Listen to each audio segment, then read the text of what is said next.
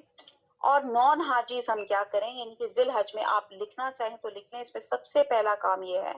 ذی الحج کا چاند دیکھ کے جو نکل چکا ہے دعا مانگنی چاہیے. اور یہ بہرحال ہر چاند نکلے پہ ہمیں دعا مانگنی چاہیے. اور دعا یہ ہے, اللہم, آپ میرے ساتھ پڑھ سکتے ہیں تو پڑھ لیں, اللہم احلہ بالامن والایمان والسلامتی وللاسلام ربی ربک اللہ. ترجمہ میرے ساتھ پڑھ لیں, وہ آسان ہوگا. اے اللہ, تو اس چاند کو ہم پر امن, نو ایمان اور سلامتی اور اسلام کے ساتھ قبول کرنا. اے چاند, میرا اور تمہارا رب اللہ ہی ہے. یہ میں نے اس لیے ٹھہر ٹھہر کے پڑھا کہ جو لوگ میرے ساتھ دعا کرنا چاہتے ہیں وہ لوگ جاتے ہیں وہاں بھی وہ ان فکر میں ہوتے ہیں کہ پیچھے جو لوگ چھوڑ گئے ان کے ساتھ کیا ہو. تو ایسے موقعوں پہ اتنی خوبصورت اللہ تعالیٰ نے دعا سکھائی کہ امن اور سلامتی کی دعائیں مانگو. اسی طرح حضور صلی اللہ علیہ وسلم جب نیا چاند دیکھتے تو یہ دعا پڑھتے تھے, حلال خیر و رشد, حلال خیری و رشد, آمنت بالذی خلقک. چاند ہدایت اور بھلائی کا ہو, چاند خیر اور بھلائی کا ہو. یعنی کہ آپ صلی اللہ علیہ وسلم نے دعا مانگی, یا اللہ یہ مہینہ خیر اور بھلائی کا, ہدایت کا ہو. میں ایمان لایا اس ذات پہ جس نے تجھے پیدا کیا. تو عام طور پہ ہم ان دعاؤں کو اتنی اہمیت نہیں دیتے. جیسے میرا خیال سے ابھی بہت سی کہہ رہے ہوں گے اچھا ابھی اصل ٹاپک پہ تو بات آئی نہیں, ابھی تک صرف دعاؤں اور اہمیت پہ بات چل رہی ہے. تو بہرحال تو اگر ہمیں چاند دیکھنے کا اتفاق نہیں ہوتا یا تو جو بھی ہماری اسلامی کیلنڈر کی ابتدا کی ڈیٹ ہے, آپ کہیں بھی آپ ہی جو ہے نا اپنے کیلنڈر کے اوپر اس دعا کو چھوٹا چھوٹا لکھ لیں اور ہر مہینے کے آغاز میں دعا پڑھ لیا کرے تو انشاءاللہ تعالی ہر مہینہ ہمارا خیر اور بھلائی کا ہوگا. اور اسی طرح ایک اور دعا آتی ہے جو ابو داؤد کی روایت ہے, الحمدللہ الذی ذہب بالشہر قضا وجاء بالشہر قضا. یعنی کہ سب تعریفیں اس اللہ تعالیٰ کے لیے جو اس مہینے کو لے گیا, یعنی کہ پچھلا مہینہ ذیقعد کا چلا گیا اور دوسرا مہینہ آ گیا. یعنی کہ دن اور رات کا پھیر اللہ تعالیٰ کے ہاتھ میں ہے, مہینوں کا پھیر, وقت, سب کچھ اللہ سبحانہ تعالیٰ کے ہاتھ میں ہے. جب چاند کو دیکھ کے دعا مانگ چکے ہیں تو پھر کیا کریں؟ اگر اللہ تعالیٰ نے حج کی توفیق دی ہے تو حج کا ارادہ کریں. نیت کرنی چاہیے کہ یہ مہینہ ہمیں ایک فریضے کی یاد دہانی کراتا ہے اور ہم پر حج فرض ہے. اور جو شخص سفر حج یعنی کہ جو افورڈ کر سکتا ہے اور جس پہ حج فرض ہے وہ جو ہے وہ الحمدللہ اس حج کا ارادہ کرے. اور جو ہم بیٹھے ہیں ہم اللہ سے دعا کرتے ہیں کہ اللہ تعالیٰ ہم سب کو حج اور عمرے کی سعادت بار بار اللہ تعالیٰ نصیب فرمائے. اللہ تعالیٰ کے گھر کا دیدار کرنا نصیب فرمائے. اللہ تعالیٰ ہمارے قدموں کو اللہ تعالیٰ اس جگہ اللہ کے گھر میں اللہ تعالیٰ وہاں پہ لے جائے. اللہ تعالیٰ عافیت کے ساتھ, اللہ تعالیٰ آسانی کے ساتھ. اور خاص طور پہ جو کووڈ کا ایک جو خطرہ سر پہ چل رہا ہے اور جو خانہ کعبہ ہے اس کو بھی ایک بیریئر سا لگ گیا. اللہ تعالیٰ ان تمام بیریئرز کو ہٹا کے اللہ تعالیٰ ہم کھلم کھلا طریقے سے وداؤٹ سوشل ڈسٹینسنگ اللہ تعالیٰ حج اور عمرہ کریں, اس در و دیوار کو چومیں, حجر اسود کو ہاتھ لگائیں. اللہ تعالیٰ توفیق عطا فرما دے. اور اللہ تعالیٰ مزید فرماتے ہیں سورہ آل عمران کی آیت نمبر 97 ہے, وَلِلَّهِ عَلَى النَّاسِ حَجُّ الْبَيْتِ مِنِ اسْتَطَاعَ إِلَيْهِ سَبِيلًا وَمَنْ كَفَرَ فَإِنَّ اللَّهَ غَنِيٌّ عَنِ الْعَالَمِينَ. لوگوں پہ اللہ کا یہ حق ہے کہ جو اس کے گھر تک پہنچنے کی استطاعت یعنی کہ افورڈ کر سکتا ہو وہ اس کا حج کرے, اور جو کوئی اس حکم کی پیروی سے انکار کرے تو اسے معلوم ہونا چاہیے کہ اللہ تعالیٰ تمام دنیا والوں سے بے نیاز ہے۔ تو اب آپ یہ دیکھیں کہ اکثر لوگ افورڈ کرتے ہیں اور حج کو امپورٹنس ہی نہیں دیتے، کہتے ہیں ہاں آخری زندگی کر لیں گے، پہلے ساری دنیا دی سیر، دنیا دے باقی کم تے کر لیں گے، یعنی کہ دنیا کی انجوائمنٹ کر لیں اور اس کے بعد دیکھیں گے۔ تو بہرحال الحمدللہ اگر آپ کے پاس ہے تو پہلی فرصت میں یہ حج آپ سب پہ فرض ہے، تو یہ کہیں نہیں کہا گیا کہ بڈھے ہو کے حج کرنا ہے، اور عبادت جوانی کی زیادہ قابل قبول ہے، بہرحال ہر عمر میں قابل قبول ہے۔ اور اس لیے آپ صلی اللہ علیہ وسلم نے فرمایا کہ اگر کسی شخص کو واقعی محتاجی نہیں ہے اور کسی ظالم اقتدار کی طرف سے رکاوٹ بھی نہیں ہے، پھر بھی اس نے حج نہیں کیا، تو چاہے وہ یہودی ہو کر مرے یا نصرانی ہو کر۔ کتنی سخت وعید ہے۔ حضرت عبداللہ بن نماز کہتے ہیں کہ آپ صلی اللہ علیہ وسلم نے فرمایا کہ اے لوگوں تم پہ حج فرض ہو چکا ہے، اس کی ادائیگی میں جلدی کرو، اور اس لیے کہ تم میں سے کوئی نہیں جانتا کہ کب کیا رکاوٹ آ جائے، جیسے بھی دیکھیں نا کووڈ کی رکاوٹ آ گئی، اور بعد اوقات ہمارا ارادہ ہوتا ہے، نیت ہوتی ہے، تیاری ہوتی ہے، کچھ پتا نہیں ہوتا کہ آئندہ سالت حالات کیسی ہوں گی، صحت کیسی ہوگی، دنیا کے حالات کیسے ہوں گے، اس لیے جب موقع ملے اپنی طرف سے فیضا ادا کر لیں۔ اور خواتین کے لیے خاص طور پہ آپ نے فرمایا کہ بوڑھے، کمزوروں اور عورتوں کے لیے حج اور عمرہ کرنا ثواب میں جہاد کے برابر ہے، یعنی کہ اتنی اللہ تعالیٰ نے اس کا اجر عورتوں کے لیے مزید دے دیا۔ اور اس عشرے کا بہرحال یہاں پہ جو میں نے سب سے امپورٹنٹ بتایا، اس عشرے کی اہم ترین عبادت کیا ہے؟ حج ہے۔ اور انشاءاللہ تعالیٰ آج ہم نیت بھی کرتے ہیں کہ جو کر رہے ہیں اللہ تعالیٰ، جن کو اللہ تعالیٰ نے توفیق دی ہے، اللہ تعالیٰ وہ خیر و عافیت سے کرے، اور اللہ تعالیٰ ہم سب کو بھی اللہ تعالیٰ بار بار حج اور عمرے کی سعادت دے۔ اب اس عشرے کا دوسرا اہم ترین کام ہے، وہ ہے روزہ رکھنا۔ تو اللہ کے نزدیک بہت افضل اور محبوب ہے۔ اللہ حضور صلی اللہ علیہ وسلم نے فرمایا کہ جو شخص اللہ کی راہ میں ایک روزہ رکھتا ہے، اللہ تعالیٰ اس کے بدلے میں اس کی اور جہنم کے درمیان میں 70 سال کا فاصلہ پیدا کر دیتے ہیں۔ اب سوچے اتنا فیصلہ، اتنی روزہ اللہ تعالیٰ کو پسند ہے، جو انسان کو دوزخ کی آگ سے دور کر دیتی ہے۔ تو ان دنوں کے جو روزے فرض تو نہیں ہیں، یعنی کہ ذی الحج کے، لیکن اجر اور ثواب سے بہت زیادہ ہیں۔ اور ان دنوں میں ہم جو بھی کوئی نیک عمل کریں گے، جیسے میں نے شروع میں بتایا، وہ عام دنوں کی نسبت زیادہ ثواب ہوگا۔ تو اس عشرے میں جب ہم روزہ رکھیں گے تو اس کا اجر اور ثواب کہیں زیادہ ہوگا۔ پچھلے مہینے کے روزے رکھنے سے، یعنی کہ ایک رمضان کے روزوں کا بہت ثواب ہے، پھر اس کے بعد میں پھر ریپیٹ کر رہی ہوں، عاشورہ، محرم کے روزوں کا، اور ذی الحج کے ان پہلے دنوں کے روزوں کا، اور خاص طور پہ 9ویں ذی الحج کا روزہ، جو حاجیوں کے لیے تو نہیں ہے، لیکن ہم جیسے جو نان حاجیز ہیں، جو ہم اہل حج کے ساتھ اس دن روزے جیسی حفاظت کے ساتھ ان کے شریک ہو سکتے ہیں، تو یہ کام تو ہم کر سکتے ہیں۔ اس کے بعد آپ نے فرمایا،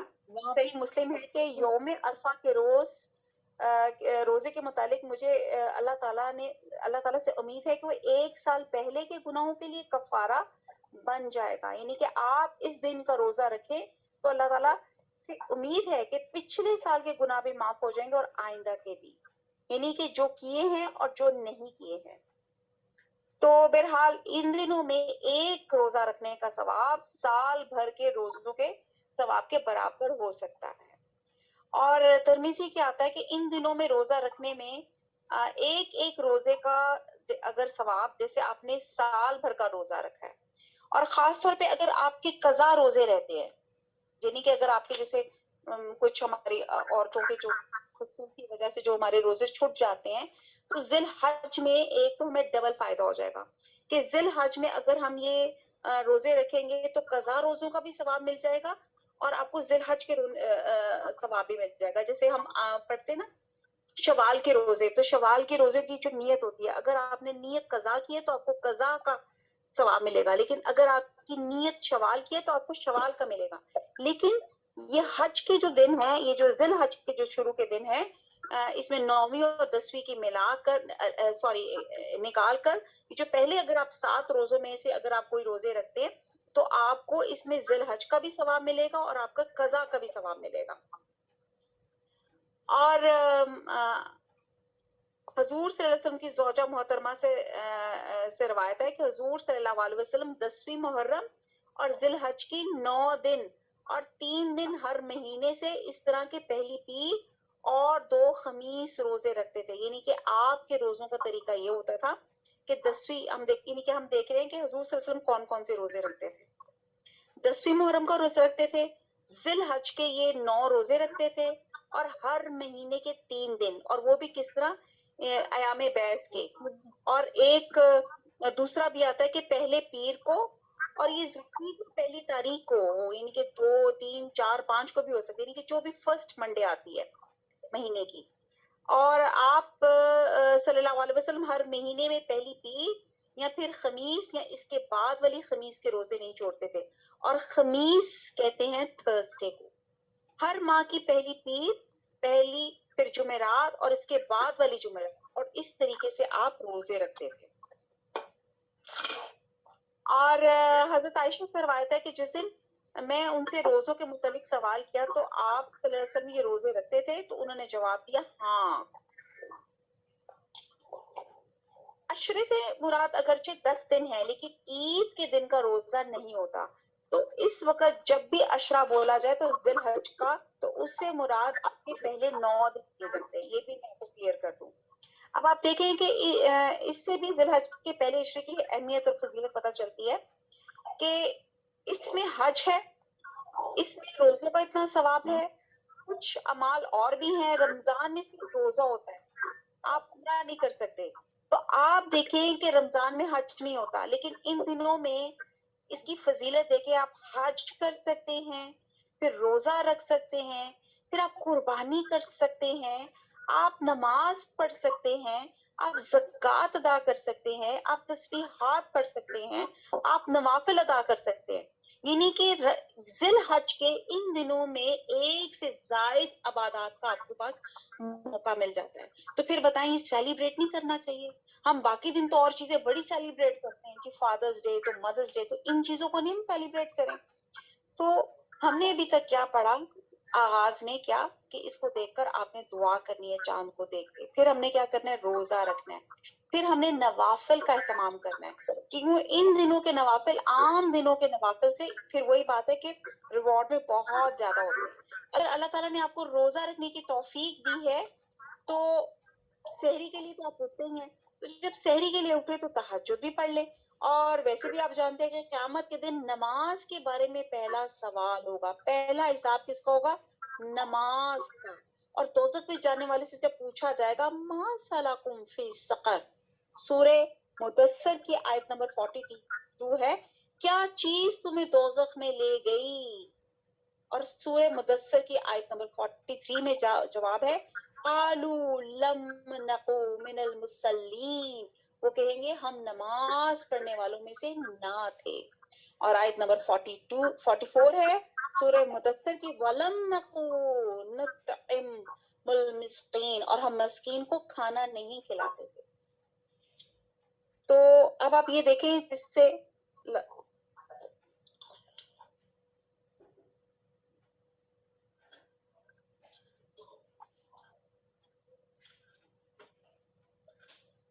جو اور ایک اور حدیث سے آپ کو معلوم ہے کہ آپ نے فرمایا آدمی اور شرک کے درمیان حد فاصل نماز ہے, یعنی نماز کا پڑھنا یا نہ پڑھنا اس حد کو گرا دیتا ہے. یعنی کہ کافر اور اسلام میں اگر کوئی چیز پہچان آ جاتی ہے تو وہ نماز آ جاتی ہے, اور اگر یہ پہچان ختم ہو جائے تو آپ کا دین خطرے میں پڑ جائے. اور فرض نماز تو فرض نماز ہے, لیکن تہجد کے علاوہ نوافل, یعنی کہ ہم یہاں پہ بات کریں نا کہ کیا کیا چیزیں کی جائے, تو چاشت اور اشراق یہ بھی آپ پڑھ سکتے ہیں, اس کا بھی اہتمام کر سکتے ہیں. اور جب جب موقع ملے, نفل تو مرضی کی اور پسند کی عبادت ہوتی ہے, تو آپ کی اپنی خوشی کی عبادت ہے. ٹھیک ہے, جیسے آپ کی کام والی ہر ایک ہوتی ہے نا, آپ کی جو ہیلپرز ہوتی ہیں, کام والیاں ہوتی ہیں,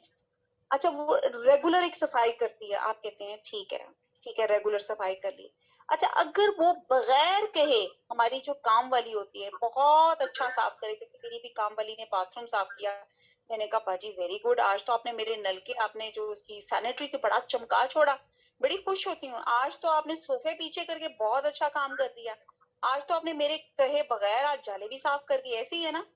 تو ہم کتنے خوش ہوتے ہیں جب کوئی آپ کی کام والی ایکسٹرا کام کرے. تو اسی طرح جب ہم ایکسٹرا کام کریں گے تو اللہ تعالیٰ کو بھی بہت پسند آئے گا کہ میرا بندہ صرف مجھے خوش کرنے کے لیے، میری رضا چاہنے کے لیے یہ بندے نے میرے لیے ایکسٹرا کام کیا۔ تو پھر چلتے چلتے نوافل کا ثواب اللہ تعالیٰ فرماتا ہے میرا بندہ لگاتار نوافل کے ذریعے میرے نزدیک آتا رہتا ہے، یہاں تک کہ میں اسے پسند کرتا ہوں، اور جب میں اسے پسند کرتا ہوں تو میں اس کا کان بن جاتا ہوں جس سے وہ سنتا ہے، اس کی آنکھ بن جاتا ہوں جس سے وہ دیکھتا ہے، اس کا ہاتھ بن جاتا ہوں جس سے وہ پکڑتا ہے، اس کا پاؤں بن جاتا ہوں جس سے وہ چلتا ہے، اگر وہ مجھ سے کچھ مانگے تو میں لازماً اسے دیتا ہوں، اگر مجھ سے پناہ طلب کرے تو میں یقیناً اسے پناہ دیتا ہوں، وہ اللہ کا محبوب بندہ بن جاتا ہے جو صرف فرائض کی حد تک عبادت نہیں کرتا، جو صرف فرضی ادا کرنے میں دلچسپی نہیں رکھتا، بلکہ اس سے آگے بڑھ کے نوافل کا بھی شوق رکھتا ہے۔ اب آپ دیکھیں اس سے پتہ چلا کہ نوافل جس کو ہم بڑی فار گرانٹیڈ لیتے ہیں، یہ 2 نفل چھوڑو یار یہ ضروری تو نہیں ہے نا، ہم اس چیز پہ ایک بات کرتے ہیں ہاں جی فرض تو ضروری ہے، تو آپ دیکھیں کہ جتنا آپ ایکسٹرا نماز ایکسٹرا کام کریں گے، جیسے ہم اپنی کام بولیوں پہ خوش ہوتے ہیں تو اللہ تعالیٰ کتنے پہ خوش ہوں گے۔ عام طور پہ ہم اس سلسلے میں بڑی ہم اس کو اگنور کر دیتے ہیں، نفل ہی تو ہے کوئی نہیں پڑھ لیں گے، میرا تو ابھی ٹیسٹ ہے، ابھی تو میں نے فلانی بڑی ٹیسٹنگ کرنی ہے، ابھی تو اور بڑے کے کام ہے، بس یہ فرض پڑھ لوں، کوئی بات نہیں چھوڑو، کوئی بات نہیں ایکسٹرا ہی ہے۔ سستی کے مارے ہم ان چیزوں کو دیکھتے ہی نہیں ہیں۔ تو کوئی اور کام کرنا ہو، دنیا کی محبت ہو تو میں فوراً نمازوں سے دل اچاٹ کر آ دیتی ہے۔ بہرحال اگر نوافل نہ بھی پڑھ لے تو کم از کم بہرحال میں پھر کہوں گی فرائض کی طرف ضرور توجہ دیں۔ نوافل تو میں نے ویسے آپ کو اس کی ذرا امپورٹنس بتا رہی تھی کہ اللہ تعالیٰ ایک حدیث جو میں نے آپ کو ایک بتائی تھی کہ اللہ تعالیٰ محبت کرنا شروع ہو جاتے ہیں جو بندہ ایکسٹرا کام کرنا شروع کر دیتا ہے، اور قیامت میں جیسے پہلی چیز جس کا حساب کیا جائے گا وہ نماز ہی ہے، اگر وہ درست ہوئی تو انسان کامیاب، اگر وہ خراب نکلی تو وہ ناکام، اور اس کے فرائض میں کچھ کمی رہ گئی تو اللہ تعالیٰ فرمائے گا دیکھو میرے بندے کی کوئی نفلی عبادت ہے تو اس نفلی عبادت کے ذریعے اس نقص کی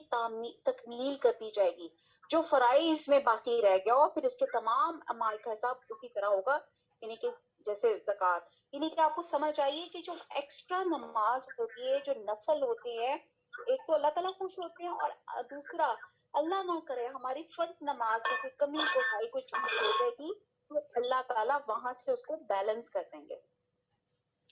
اور پھر اسی طرح زکوٰۃ ہے، کمی بیشی پھر نفل صدقات سے پوری ہوگی، اسی طرح روزے ہیں، اگر ہم روزے ہم اپنی طرف سے کوئی چیز کوئی اس میں کوئی خلل پڑ گیا ہے تو وہ ہم نوافل سے پورے کریں گے، تو اس ساری عبادتوں کے جو حساب ہے پھر اسی طرح ہوں گے۔ اور انہی دنوں میں اب ایک اور چیز جو بات کی جا رہی ہے، پہلے کیا تھا چاند دیکھ کر ہم نے نماز پڑھی، حج ایک عبادت تھی، پھر روزہ کیا، پھر ہم نے نماز اور اس پہ بہت زیادہ نوافل پہ فوکس کیا، پھر ہم نے کیا کرنا ہے ہم نے ذکر کی طرف بہت توجہ دینی ہے۔ وما علینا الا البلاغ سبحانک اللہم وبحمدک نشہد لا الہ الا انت نستغفرک ونتوب الیک۔ والسلام علیکم ورحمۃ اللہ وبرکاتہ۔